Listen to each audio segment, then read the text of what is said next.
All right, so last week we reviewed fraction rules and exponent rules. We're going to kind of put them together. If there's people that have phones out still, they need to be put away, okay? Just like off your desk, out of sight. I don't want phones out, like especially during a lesson, because it can be a distraction if that goes off, okay? So store them away, not on your desk, put them in your backpack, put them in a pocket, something like that, okay? Okay, so we're going to put together some fraction rules and some exponent rules. The first thing that we need to understand is that sometimes we can have a different variety of roots, right? The most common root that we have seen in our travels is a square root. But I can have things like a cube root and a fourth root and a fifth root and so on. Square rooting undoes something it's basically saying what squared gives us this answer, right? If I square root 16, I'm saying what squared gives me 16, which is 4 or negative 4. If I cube root something, I'm saying what cubed gives me this answer. So as an example, 27. If I cube root 27, it's equal to 3 because 3 cubed is 27. So we can have any variety of roots that we want. They don't just have to be square roots. We can also have any exponent on something that we want, right? We know that. We can have like x to the exponent 2, 3, 4, and so on. So if I were to go and switch this format where I have some root and some exponent here, I can actually express this as what we call a rational exponent, which just means fraction, by doing this value over whatever is out here. So it would be b over a. And I'll show you some examples of how we switch this. So the simplest root, like we talked about, is what you guys have seen probably most commonly, which is the square root. And you guys know there's some things that we sort of just like understand in math, right? If I have a single x, what do I know is in front of that x? Okay, so we kind of understand that. We don't write it, but we all know it, right? What do I know is the exponent on this x if I don't write it? It's also 1. Okay, so there's some things that we sort of like understand even though they're not necessarily written. And one thing is because a square root is the most simple root that we can have, there's sort of kind of like an imaginary 2 out here, indicating that it's a square root. This would indicate that something is a cube root or a fourth root. But for square roots, we don't write it because it's like the simplest form of a root. Just like for exponent 1s, we don't write them because that's the simplest like exponent that we can have, right? So if I see a root and there's nothing in front, I'm going to assume it's a square root, which is a 2 in front. And I also know that, again, there's an imaginary exponent of 1 on this x. We just discussed that, right? So if I were to switch this into rational exponent form, switching this into like a fraction form, I would switch this into the exponent 1 over 2. So a square root is actually the same thing as putting something to the exponent of 1/2. So you guys could actually try this in your calculator. So grab your calculators.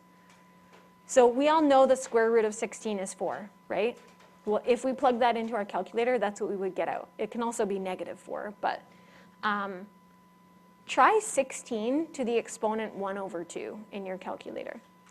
What you might have to do, depending on what your calculator is like, you might have to write 16 and then hit your exponent button, whatever that is, and then in brackets do 1 divided by 2. And what do we get out from this? Charlotte, what did you get?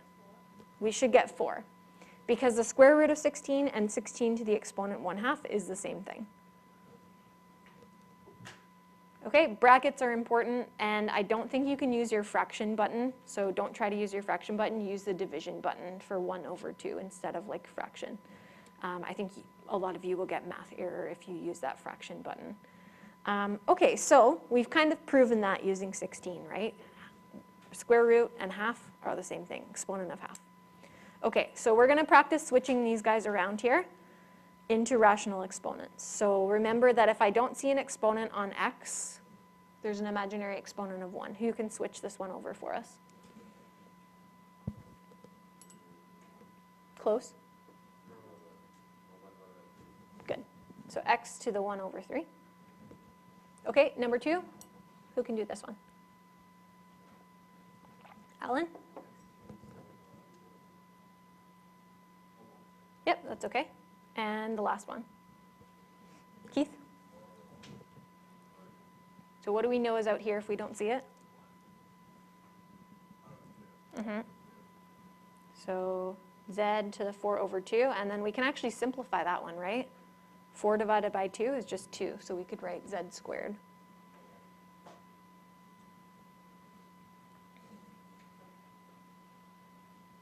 Okay, we're going to do the reverse now. So we see a rational exponent, and we're going to switch it into radical form, or root form. So how would I write 16 to the exponent half in root form? So we're trying to do the opposite of what we just did. Alan, what would you write?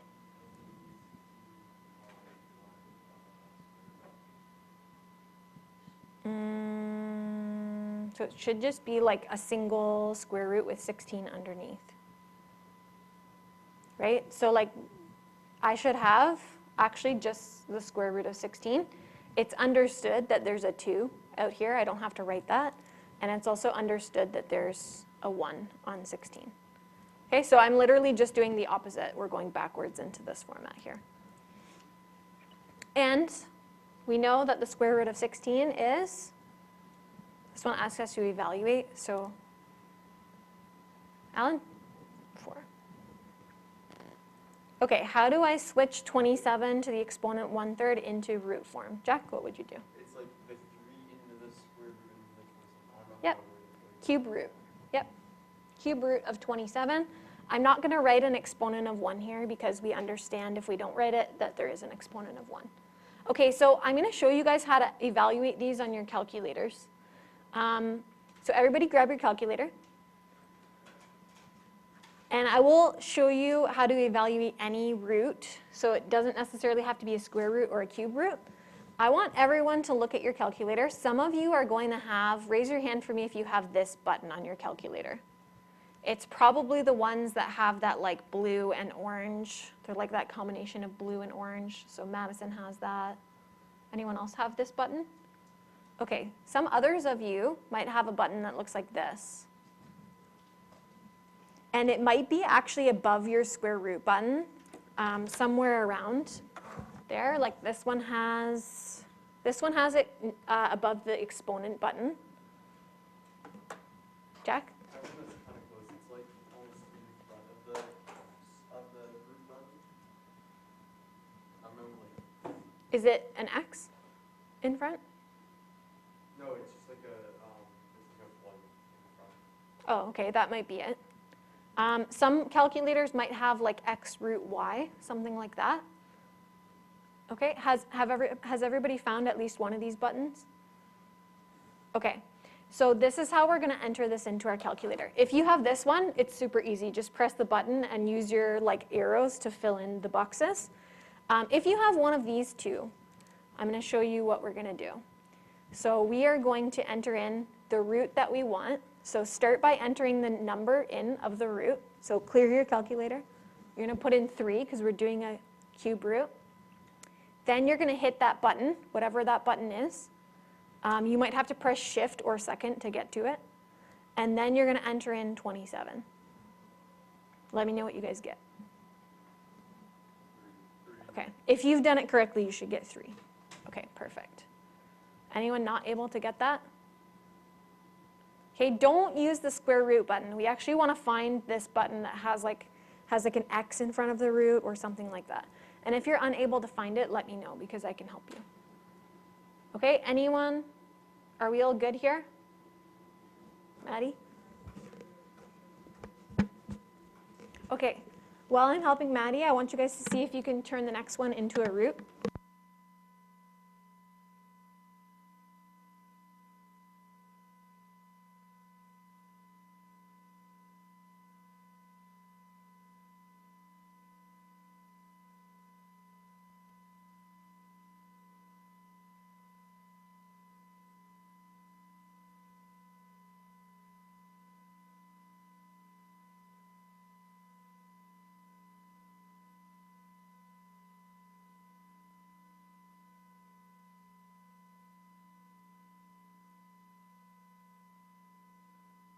Okay, perfect. So what is 2 to the exponent 4 over 5 in root form? What would we switch this to? Jack? It's like 5 squared root 2 to the power of, I think I wrote 5 by accident. I don't know what I did. Fifth root of 2 to the 4, right? Yeah, there. Okay, perfect. So in your calculator, 5, and then hit that X root button. Unless you're the one that has like a button like this, and then you can literally just hit that button and fill it in. Fifth root, so hit 5, and then hit your X root button, and then 2 to the 4. Okay, you might need brackets, you might not. It might work either way. But when in doubt, you can put brackets around it. And let's see what we get.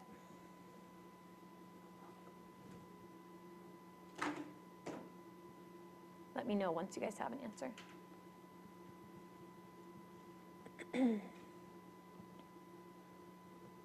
Charlotte, what'd you get?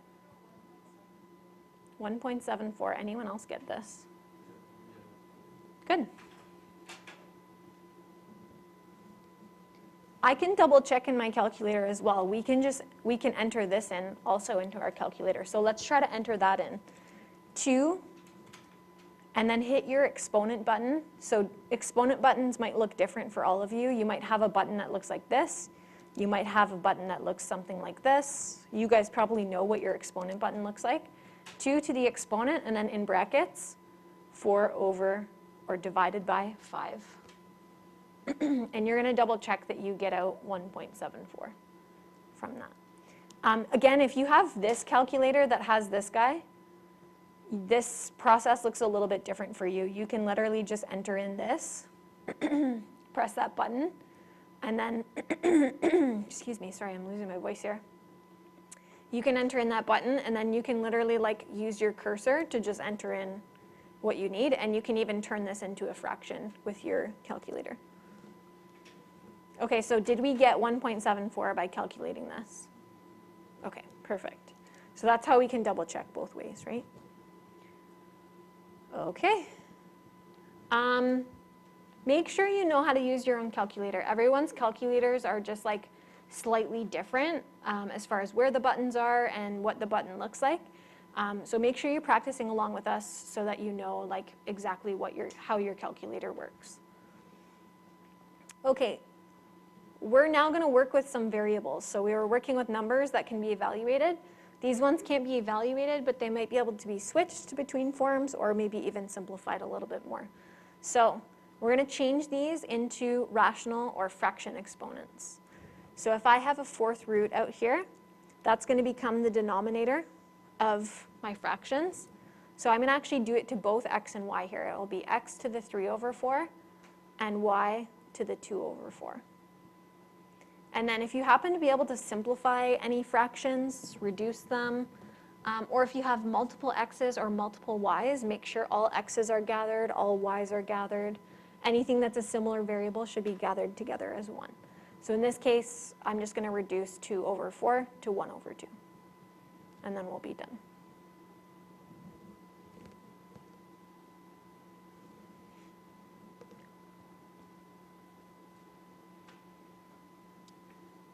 Okay, what kind of root is this? If I don't see anything out here, what do I know is out there? A 2. This is a square root. That's the simplest root we can have. So as we switch this over into rational form, I'm going to have a to the negative 3 over 2 and b to the 4 over 3 over 2.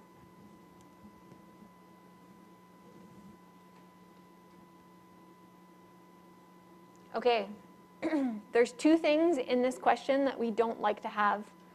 The first one is we don't usually express things with negative exponents. We talked about that in our previous lesson. The second thing is I don't like fractions inside of fractions. See how we have like an individual fraction inside of a bigger fraction here? We want to simplify that.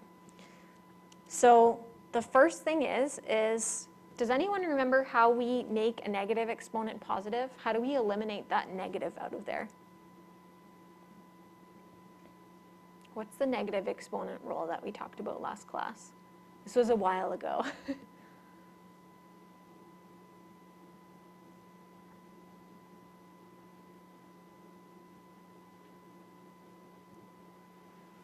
No one? So remember we switched the side of the fraction that it's on? So right now it's in a numerator.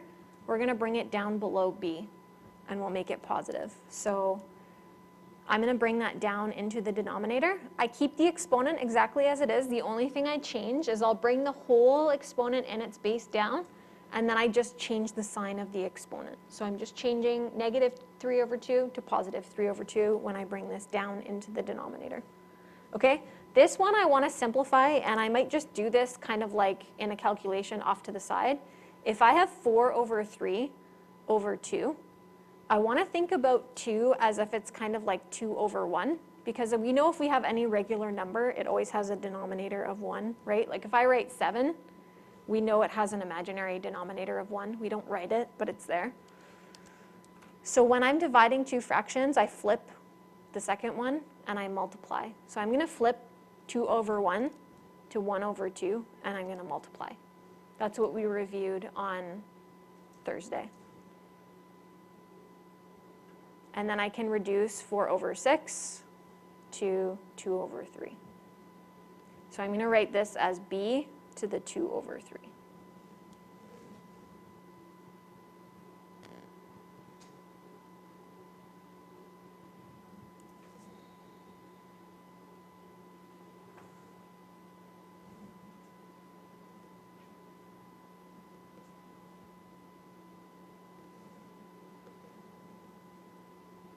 Okay, questions on this?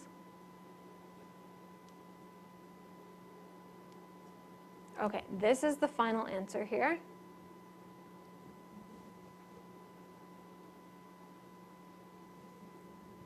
And maybe I'll just show that this is over here.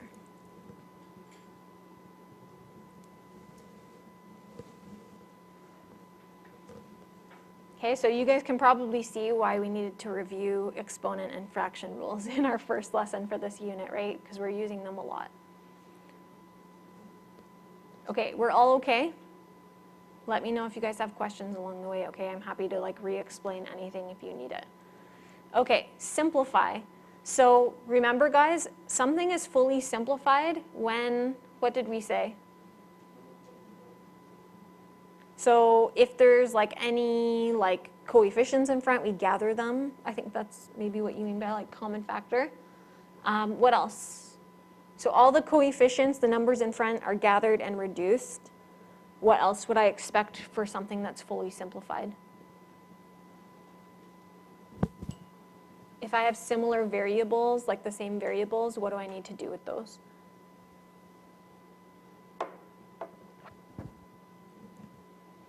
Okay, all like variables should be gathered together as one. So if I have like z and z here, I want to merge those together all in one single z, okay? So all like variables are gathered together. There's no negative exponents remaining in the answer. All coefficients are kind of like gathered together and reduced if possible. Okay, that's the goal. Okay, so there's a couple ways. There's always multiple different ways that you can kind of get to the right answer for these ones. So if you try a different route and you get to the same thing that I do, that's totally fine, because there's multiple different things that we can do here to move forward. So I'm seeing that we have a negative exponent here, so I'm suggesting that maybe we start with that. And I actually want to take this whole thing with the negative exponent and just move it down into the denominator. And then I'm going to make that exponent positive. So I'm going to have 2z cubed to the positive 2 when I do that. Okay, and then I'll have w to the 5 and z squared. What's left on top if I move that whole thing down?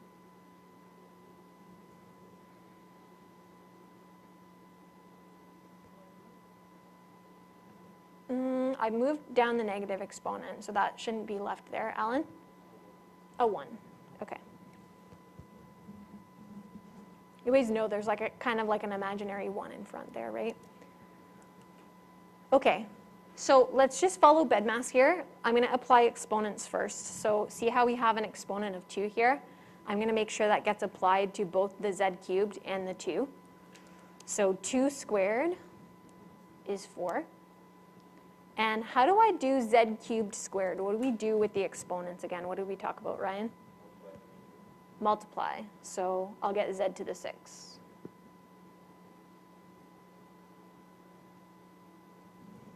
Okay, there's one more thing that I need to do here. What's the last thing that we would do? Charlotte? Okay, and how do we do that? Do you know?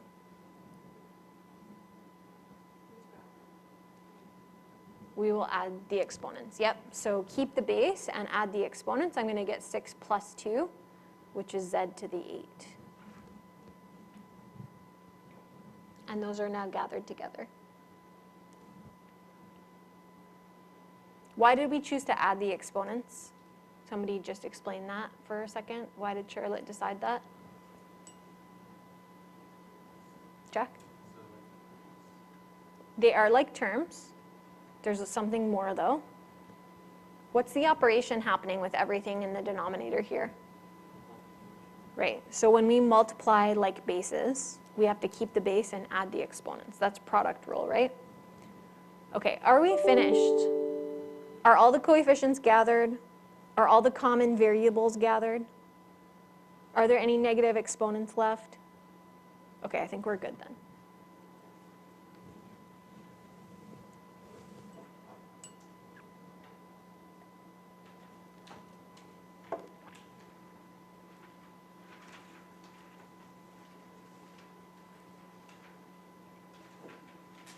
Okay. So simplify, there's that simplify instruction again. So I have multiple x's in here. I have x on top, x on the bottom. I have 2 y's on the top. I want all the y's to be gathered as 1. I want all the x's to be gathered as 1. And the only way that I'm going to be able to do that is if I switch this cube root into rational exponents. So that would be the first step for this one. We're going to switch this piece right here into rational exponents. See how the line only goes up to where that bracket ends?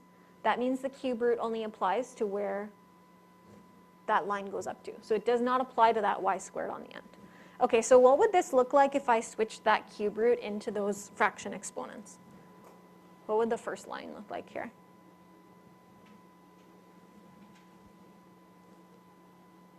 Ryan? Super close. Not 3 over 1 for y. 1 over 3, yep.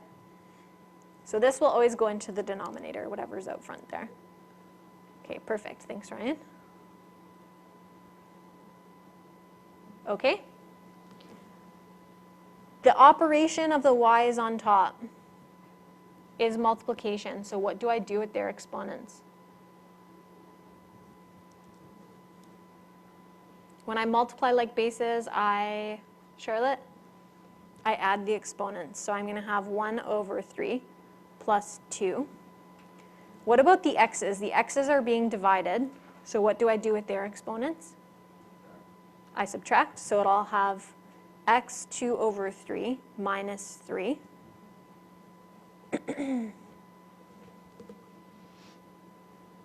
And in order to subtract and add fractions, I need a common denominator. So I'm going to create a common denominator here. Think of this as 3 over 1 and 2 over 1.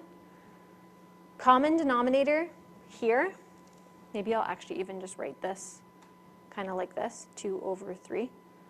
Common denominator here would be 3. So I need to multiply this by 3 and 3.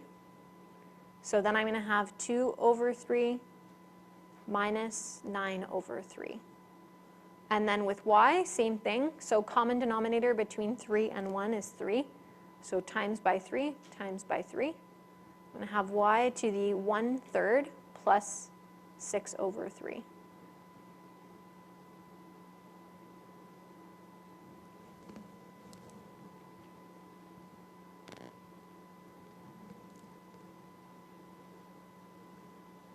Stop me at any point if you guys have questions, okay? So the goal here is we're adding fractions, so we need a common denominator. That's what I'm trying to do. So what do I get as the exponent on x here? Pardon? Perfect. Negative 7 over 3. Good morning. Who? No. Oh, yes, sorry, I thought you said Addy. Yes, he's here. Yeah, no problem. Okay, and exponent on the y?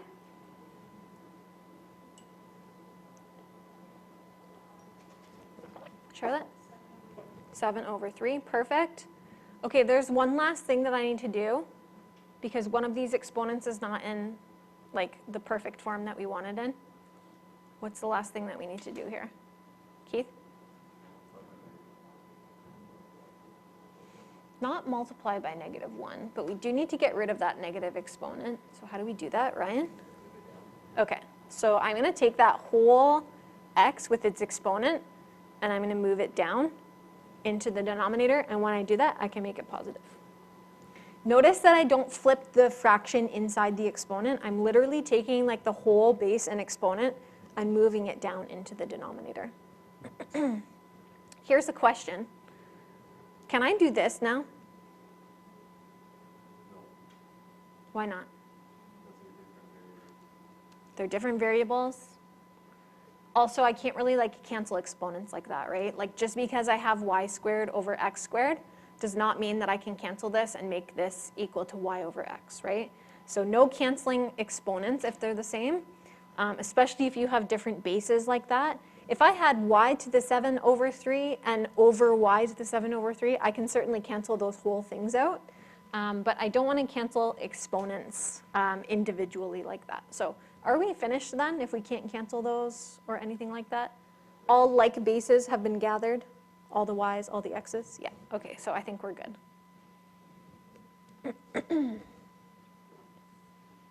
Okay, can I clarify any steps on this one?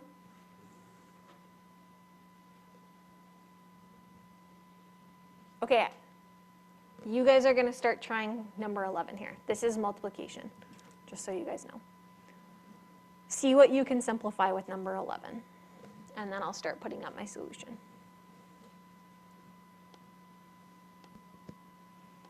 Okay, so I've put up the first step here, just for you to kind of check your answers. So power of a power means we multiply. So I did -2 times +3. I got -6. And then I switched all these radicals into rational exponents. So imaginary 2's are out front here. We know they're square roots. So I did 4/2 on the m. And then this p has an exponent of 1, right? The -3 only applies to the q. So I did 1/2 and -3/2 to start. Okay, I'll give you guys a couple more minutes to go from there.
Okay, let's continue from here. One thing that we could potentially do is, like, if you wanted to, you could sort of move a couple things around that have negative exponents. So like we might take this and move it down into the denominator. We still have an m on top, so we might simplify those things first and then go from there. You can kind of decide. But if you want, we can start by moving the things with the negative exponents and make them positive. I'm also going to reduce the 4/2 to 2. And then because we move the q up, it's going to become q to the +3/2. And then I'll have m to the +6 on the bottom times an m times a p to the half. And again, I'm getting this 2 just by reducing 4/2 to 2. The q and the p There's nothing really that we can do with that, but I do want to gather all of these m's together. So I have m squared on top, I have q, I have m to the 6 and m to the 1 on the bottom. Can we just put those together? What would we get there? M to the 7, yeah. Okay, q and p, again, I'm not really doing anything with that. There's no more q's and p's that need to be gathered. They both have positive exponents now. These will need to be gathered together. I can use exponent rules for this. If I wanted to, I can keep the base and subtract the exponents. I also like to just kind of think about this as like a balancing thing. If I have 2 m's on top and 7 on the bottom, what can I cancel out from both of those? How many m's can I take out from both of these expressions, m squared and m to the 7? I can take out 2 from each. So if I take out 2 from here, that will be gone. If I take out 2 from here, how many m's are left? So really I'm just left with 5 m's on the bottom. Does that make sense? Because really I have m times m on the top, and then I have 7 m's on the bottom, right? So really what I'm just saying here is, if I'm kind of just like doing canceling here, I'm canceling out an m with an m and another m with an m, and I'm left with 5 m's. That's why quotient rule works with exponents. That's why we subtract the exponents. So I think we could kind of think about it like that and just do m to the 5 on the bottom. If you wanted to apply quotient rule, you can do that. What you would do in that route is you would go m to the 2 minus 7. You'd still have the q on top and the p on the bottom. And then you would get m to the negative 5. And then you would have to move that m to the negative 5 down into the denominator, and you would get this anyways. I'm just using balancing as a way to kind of skip some of those steps, right? But you can certainly do that method if you want.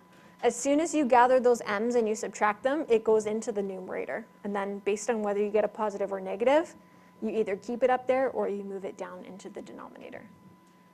Okay, so now we have all the m's. Oh, sorry, I put a p here instead of a q.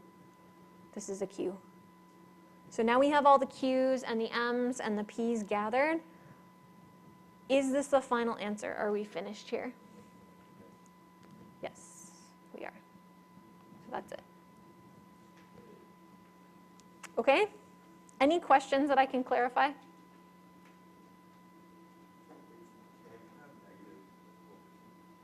No negatives. We will always make them positive by moving them to the opposite side.